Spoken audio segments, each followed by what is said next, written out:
Who are these people? So this story, and I wanted to put in this story because this is something that Bowman has control over that he hasn't mentioned yet. And this is close to my heart as a teacher. End of free school meals will be catastrophic for kids.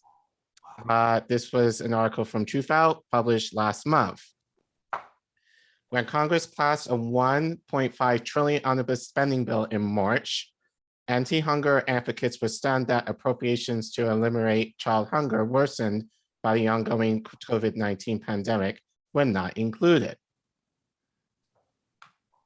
I can hit buttons, couldn't I? That would work. Sorry. A month earlier, more than 2,000 organizations signed a letter initiating by the 52-year-old Food Research and Action Center to demand that Congress continue to allow schools to sidestep a host of rules that pre-COVID meant means testing student eligibility for school breakfast and lunch programs and restricting what was served and where it was served. The COVID pandemic is far from over, the letter stated. Families continue to need support, particularly Black, Hispanic, and Indigenous families who disproportionately lack reliable access to healthy meals. School nutrition departments and community sponsors still struggle to operate under the unique circumstances created by the pandemic. Before the pandemic, we spent millions of dollars a year on paperwork. Joel Berg, CEO of Hunger Free America, a New York City-based advocacy and direct service organization, told Truthout. It was and is counterproductive. We know that food is key to educational advancement. If a kid hasn't eaten breakfast by 2 p.m., the head will be on the desk and they will be napping. Universal school meals increase attendance, improve health, and give children a good start in life.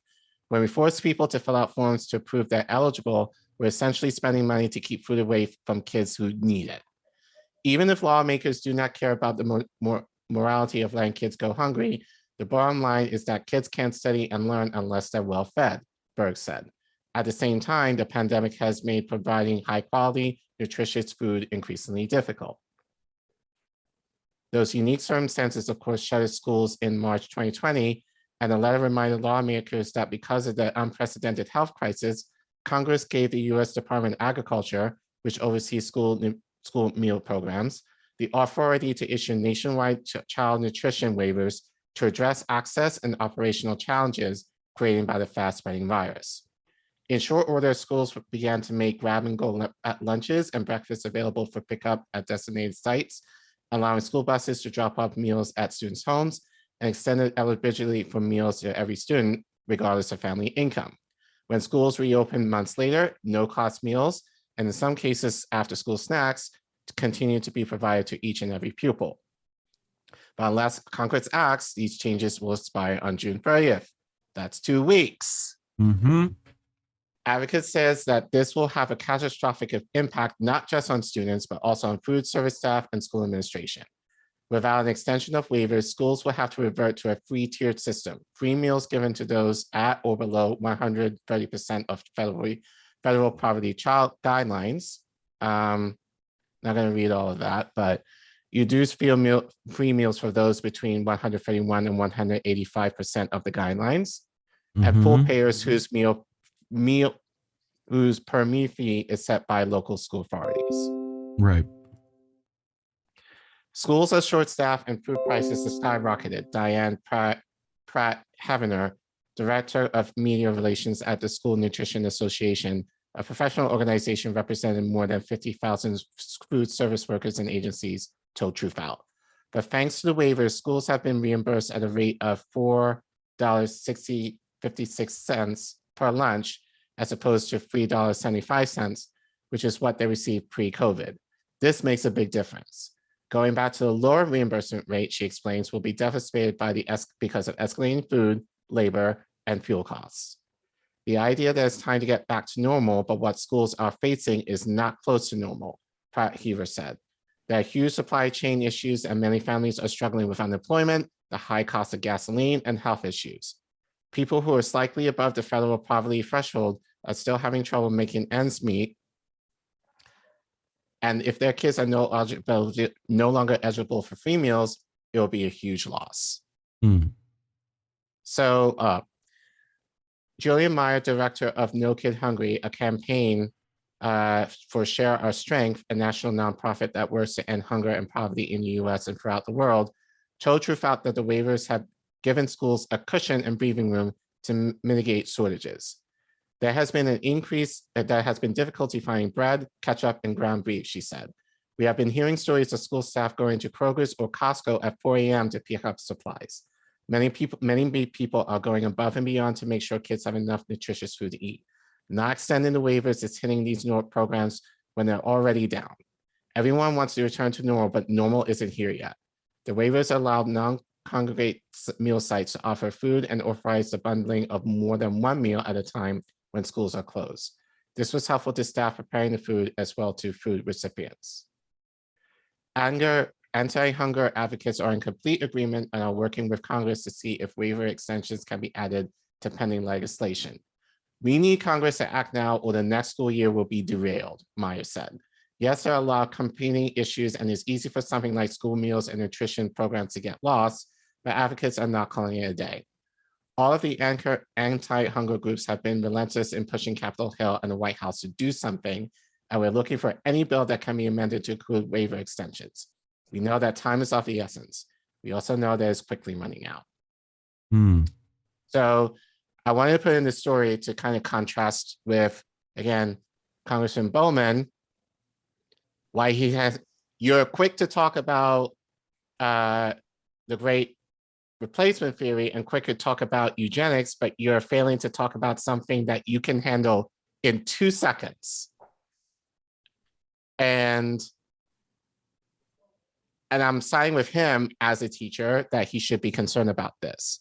And I haven't seen any tweet of him or anyone really in Congress addressing this. Where's the squad in lockstep on this issue? Where are they? All the progressives, it should be a no-brainer. Right. And this is something that's easy.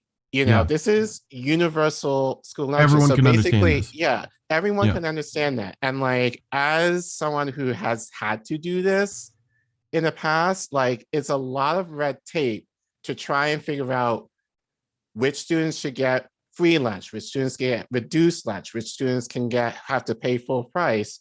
And then many schools, especially for families, if they like cannot pay, you know, you hear of horror stories of, you know, like students, you know, having to like have a credit that if they don't pay up, that they don't eat or something worse than that.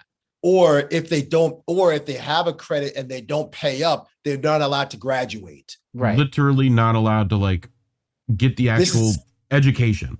Right. This is the other student loan debt that is not being discussed. And to kind of go along with this entire article you just mentioned, I think everybody's missing the bigger point in all of this. Having school lunches is a Band-Aid to a much bigger problem.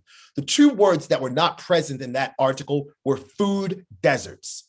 Right. Food deserts are the real problem why there's a lack of access to healthy meals, I think, as mentioned in the first or second slide. That's where we need to take a look at this. It's more than just offering free school lunches to school kids. That's fine. That's all well and good, great, perfect. What we need to be looking at is why these particular communities need school lunch programs in the first place.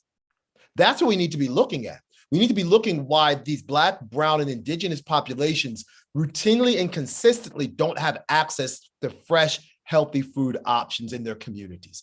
And that comes from wealth inequality, that comes from food deserts. And when we talk about food deserts, the United States Department of Agriculture also discusses 3 other types of food insecurity geographically defined areas. You have a food swamp, you have a food oasis, and you have a food mirage. And you're probably like, well, Joe, I've never heard of these things. These are interesting. I've never heard of such things. A food swamp is when you have an overabundance of healthy food options in a particular geographic area. So you might have a Whole Foods, a Trader Joe's, and a Publix within about a mile or a half mile of each other. And what some of you all might know this, I have 2 master's degrees. My second master's degree is from Wake Forest University. There is an area of Stretford Road and Miller Streets in Winston-Salem, North Carolina, where there are two Publixes, a Publix, two Harris Teeters, a Trader Joe's, and a Whole Foods within 3/4 of a mile of each other. 5 grocery stores. And there's a Walmart neighborhood food market about a half mile past the Harris Teeter. So again, food swamp. A food oasis is when you have an overabundance of corner stores, fast food establishments, liquor stores, and convenience stores, but they don't offer healthy, fresh food options or nutritious food or affordable food. So you'll have a bunch of corner stores, bodegas, etc. And then you have a food mirage, which you're seeing more of right now. A food mirage is when you have healthy food options that are available, but you can't afford to buy the food. Right. You can't afford it. And we're seeing that now more and more. So what I would like to see Jamal Bowman, members of the squad, et cetera, take a look at is not only reinstituting this school lunch program, but take a look as to why food deserts exist and deal with the wealth inequality that creates the food deserts, that creates the lack of access to healthy meals. So the need to have this, so we can eliminate the need to have this school lunch program in the first place. Because again, we're not looking at the root causes. What we're looking at is the superficial problem and a superficial solution to the problem without addressing the root cause of the problem. The root cause of the problem is wealth inequality. The root cause of the problem is lack of jobs. The root cause of the problem is institutionalized racism. Look at these causes first. Look at those causes first, then behave accordingly, then move accordingly, then figure out why these communities have food deserts. Figure out why the people in these communities can't afford to buy food or why there's no grocery stores in the area. The United States Department of Agriculture defines a grocery store as having the 7 particular types of food. 7 particular types of food. Those types of food, I'm trying to remember them off the top of my head. My gosh, it's been a while since I talked about this. Grains, it's actually fruits, vegetables, poultry, fish, dairy, grains and cereals, and oh gosh, what's the last one? Breads. Okay. Breads. I think those are the 7 types of food that you need to qualify as a grocery store. So in many instances, you'll have a bodega that might be able to have 3 or 4 of them, but they won't have all 7 types. So technically, they're not classified as a grocery store. You might have convenience stores that will offer, milk, bread, etc. Or what you're seeing more of right now, because people are unable to afford basic food items, you're seeing the rise of bread and milk at dollar stores. You're seeing this happen more often. And if you've been in a dollar store, and there's crazily enough, plenty of dollar stores around near where I live, you're going to see more bread and milk and eggs at dollar stores. And they're being sold at comparable prices to grocery stores because they understand that the clientele that enters a dollar store can't afford other types of food. So they're relegated to bread, milk, eggs. You're seeing that a lot now. So again, I understand the need to have school lunch programs, but address the root cause first, please. Get to that. Well, on top of all that, we're still spending, we talked about this last time and it's still relevant, the amount of military spending that we're doing right now and abroad, right? When we can't get baby formula to baby, like we can't, our food centers are literally burning. Right. Like I think 7 of the major food centers went up, So between that and the pandemic that already caused a shortage due to supply line stuff, we're now looking at a food crisis everywhere, and cutting these kids' food is even worse to me. And let's not forget, Jamal Bowman's in New York. He's a state representative from, I want to say, Yonkers, Bronx, New York, etc. You realize that this was just announced a couple of days ago. The median price of rent in Manhattan is around $4,000 a month. Median price of rent is $4,000 a month. And homeless services and education were cut by $200 million in New York City. And part of that homeless services and education education budget will also be involved in feeding people who need food, like school kids who don't have access to a grocery store and access to fresh fruit and vegetables, et cetera, in the daytime, and homeless people that need something to eat. Yet the police budget still remains over 10 billion American dollars and growing in New York City. The New York City Police Department's budget is bigger than the entire police department or state police departments of 48 states in the United States. I'm going to say that again just to make sure you understand how grotesquely exorbitant and expensive and costly the New York City Police Department budget is. The New York City Police Department budget is $10.4 billion. That $10.4 billion is bigger than the state police department budgets of 48 states. So when we talk about state police department, we're not talking just state police. We're talking local, regional, in a particular state.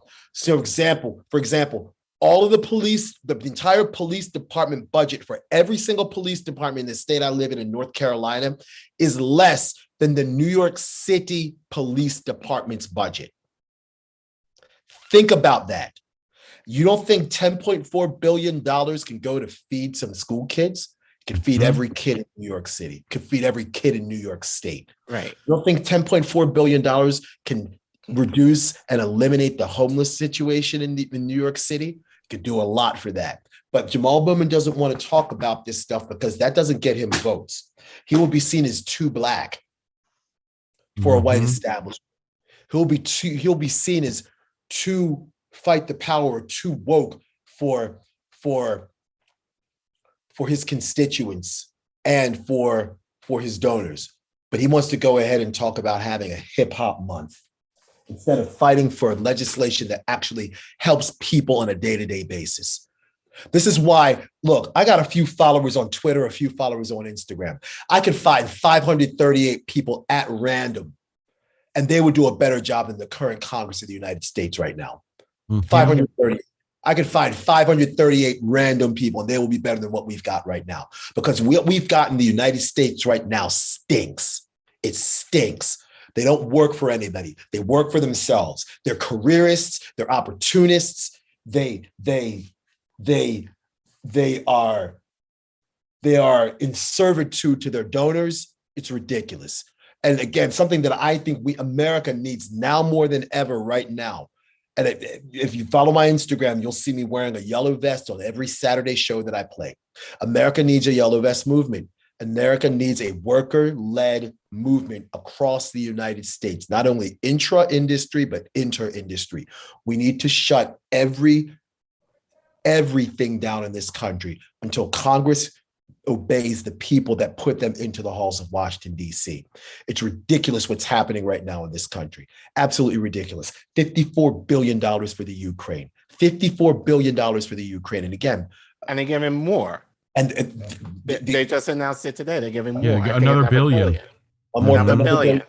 Another $1 billion. Another $1 billion. Another $1 billion. We all saw what happened on May 25th, 2020 with George Floyd and the summer of 2020 and how many Black people were killed at their hands by racist police officers. Again, the Asian American and Pacific Islander community got a hate crime legislation bill. A hate crime. Where is the hate crime legislation for Black people? Where is it? Where is it? Where is it? We saw 10 Black people get slaughtered about a month ago. Again, Jamal Bowman mentioned it in his speech a few minutes ago. We saw 10 Black people get slaughtered at a grocery store in Buffalo, New York. And that grocery store served as a community hub because it was the only grocery store in the area. So this person who killed all these people knew that there would be a load of Black people inside that grocery store because it's the only grocery store that serves that community. Again, going back to food insecurity. Back to food insecurity. Where is the legislation for Black people? Where is it?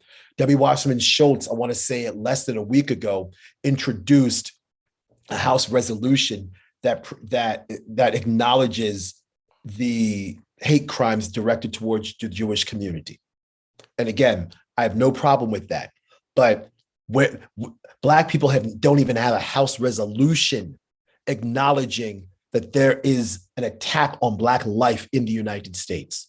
Not even a House resolution. And a House resolution, all a House resolution is an agreement by the members of the House to acknowledge that there is a problem that's taking place in the United States. It's not even a law that is intended to get voted on and hopefully become law or get passed. It's just an acknowledgement of a particular social condition in the United States or a political condition in the United States. We can't even get that in the United States. Yeah. So again, I'm Colin, and for the viewers, Colin and I are multinational brothers. We multiple citizenships in multiple countries, and we've routinely talked about this. My time in this country is up. The sand is filling in the bottom of the hourglass. I'm currently finishing up reading Chris Hedges' magnificent book, America: The Farewell Tour. And this is the farewell tour of the United States. America is circling the drain. America has started from the bottom and it's slowly working its way down. And it's currently being accelerated by the rise of the Christian right. It's currently being accelerated by the military-industrial complex. It's being accelerated by massive hyperinflation, a lack of jobs, a lack of healthcare, and a political system that doesn't serve everybody. Yep. Yeah. They won't even do the basic stuff, like let alone like the basic identity things that they probably all of them should know better and do anyway. They won't even do the basic economics to actually help the people that are struggling. The class divide is ridiculous. Because it's not sexy. It's not like, it's not. Yeah, but they can get pay-go. But yeah, it's not like provocative enough. Like you need to have the liberal vote, and this is the kind of stuff that, like the liberals, especially like in white suburbia, will care about more than, kids getting guaranteed to get fed, at their school. So it just kind of shows you where our priorities are, just as far as, just even in the article, like there's so much paperwork to fill out if you're low income, like that's backwards. So like give kids food, and I mean the food ain't great, honestly, but give kids food. There shouldn't have to be an issue, as far as, at school, a kid should be fed. Anyone who needs it should get it, no questions asked. Because half the food that we're getting, we're throwing away anyway. Yeah. Like, and I'll admit, in part because the food is bad, but it's just, yeah. I mean, the thing that they want to keep you from knowing is that we could all be like incredibly wealthy if the resources were shared. Like the fact that it's all under some rich asshole's like mattress right now, just in numbers, pretty much. It's not even real things, and they're stealing it from the global south and, the classes below them. So, until they're threatened to do something different, which, I'm happy that people are starting to get in the streets, but like, until someone starts like sharpening the guillotines, like, in my opinion, things don't change until we hit further rock bottom, so. But how much lower can we go? I know. How much lower can we go? Yep. What's it going to take? Yep. What's it going to take for the working class of the United States to shut everything down? People are not, because people are not, well, one, people are not desperate enough. And two, people feel like they're have a lot to lose. There is, which is legit. There is a lot it doesn't work like in Europe, you can get away with it because at least in Europe, you have a lot of basic socialist systems that you can do this. Yeah. You can afford to strike, like even in like London, they're striking on the tube. I think it was yesterday. That's correct. Not today. Well, and they do this all the time. I was just in London 3 weeks ago. There was a bus strike, a bus driver's strike. And you want to mess with Londoners? Have a bus Mhm. strike on Right. a couple of different bus lines and see Oh, what yeah. happens. Right. Yeah, yeah, See yeah. what happens.